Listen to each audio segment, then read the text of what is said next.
tidak benar-benar mengobati. Yang menyembuhkan pasiennya sendiri adalah sistem imunitasnya, sistem kekebalan tubuhnya.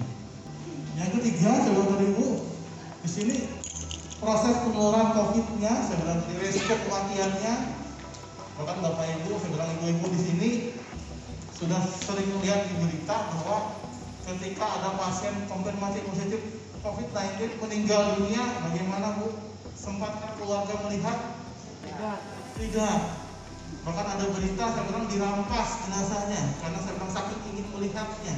Bagi bapak-bapak atau ibu-ibu, saya bilang terutama ibu-ibu di sini yang punya keluarga, tentunya saya bilang kalau kita lihat resiko kematiannya sangat miris, ibu-ibu. Sudah tua, saya bilang kali terkena positif konfirmasi COVID-19 tidak berapa lama dilawat, muncul penyakit yang lain dengan seketika saya bilang tadi cepat meninggalkan kita semua. Bapak ibu, kalau kita bisa flashback ke belakang, saya bilang tadi di masa-masa bulan Maret, April, Mei, bapak ibu bisa lihat saya bilang tadi ibu-ibu, terutama saya bilang keluarga masyarakat yang ada di Palangkaraya berbondong-bondong, saya bilang memborong masker, berbondong-bondong memborong hand sanitizer, berbondong-bondong memborong antiseptik, desinfektan. Bahkan harganya pun sampai dijual menjual tinggi jauh daripada harga sekarang beras. Nah, kenapa saya bilang tadi jadi panik atau cemas? Karena ini pertama saya bilang stres nggak sih bu dengan COVID? Stres ya bu ya. Kenapa bu stres bu? Boleh nggak saya tanya ibu-ibu sini bu? Stres nggak bu dengan COVID bu? Kenapa bu jadi stres bu?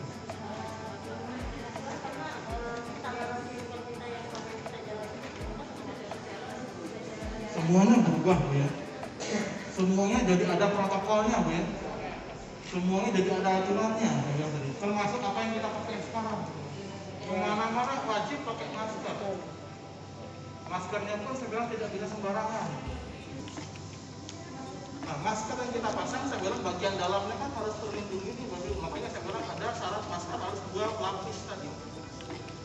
Kalau ibu pegang masker ibu pasti ada lapisan pertama yang di dalam, lapisan kedua yang di luar. Nah, lapisan pertama yang di dalam, bapak ibu kegunaannya untuk menyaring, memfilter kan. Kalau ibu naik turun kan, ya sudah. Nah itu saya bilang tadi satu hal yang kita bagi. Masker saja. Masker ini bu yang ibu pakai ada masker kain, ada masker bedah, sampai dengan masker yang tingkatannya lebih tinggi. Itu punya saya bilang masalah untuk pemakaian ibu. Jadi kalau kita pakai masker kain yang seperti ini, paling lama bapak ibu pakai misalnya dalam 1 hari beraktivitas ini paling lama 6-7 jam. Harus diganti. Cuci. Jangan disimpan dalam tas nanti dipakai lagi. Sehat itu tidak harus dengan obat, ibu bapak. Sehat itu saya bilang bisa dimulai dengan secara alamiah. Tidak harus saya bilang bapak ibu harus mengkonsumsi multivitamin C setiap hari. Obat terus supaya ada bilang tadi agar sistem imunnya bagus. Tidak harus bu. Karena saya bilang tadi obat secara harfiahnya itu adalah racun bapak ibu. Yang membedakan obat dengan racun hanya dosisnya bapak ibu. Nah itulah saya bilang bu. Yang membedakan saya bilang obat dengan racun hanya dosisnya saja. Jadi kalau ibu pengen sehat, pengen gampang sakit, sebenarnya tidak perlu obat. Obat perlu saya bilang ada di rumah, cuman pemakaiannya harus memang benar-benar sesuai dengan petunjuk para dokter, para ahlinya. Yang tahu obat saya bilang tadi adalah teman-teman tenaga kefarmasian, ada tenaga teknis kefarmasian, ada teman-teman apoteker yang ada di sarana pelayanan kesehatan di puskesmas, di apotek, di klinik, di rumah sakit. Boleh kok datang ke puskesmas ketika dia ingin tahu bagaimana sih cara penggunaan obat ini. Boleh bu. Tidak harus ketika bapak ibu menunggu sakit menggunakan BPJS-nya. Tidak menunggu sampai mau diopnam baru keluar BPJS-nya bu. Kadang kan terbalik dalam berita. Maka kalau bapak ibu mau beli obat, saya bilang belilah di sarana yang legal, apotek, puskesmas, rumah sakit itu sarana legal. Dan ketika apa-apa mereka bertanggung jawab dengan obat yang diberikannya. Ibu bisa tuntut ketika salah gitu. Maka itu saya bilang jangan beli obat sembarangan, jangan kasihkan obat sembarangan, walaupun saya bilang itu tradisi turun-temurun. Beda hal saya bilang dengan jamu. Kalau jamu yang dipakai adalah khasiat empirisnya, Bu. Baik, terima kasih. Saya bertanya kembali Bapak. Masalah ini Pak, masalah obat. Kebetulan saya adalah ibu yang berusia di atas 50 ya Pak. Saya kebetulan adalah pasien dari dokter BPJS saya itu yang divonis yang harus selalu mengkonsumsi obat itu Pak, obat apa yang kita konsumsi setiap bulan itu selama 30 hari seperti Amlodipin, Simvastatin, yang obat-obat sejenis itu.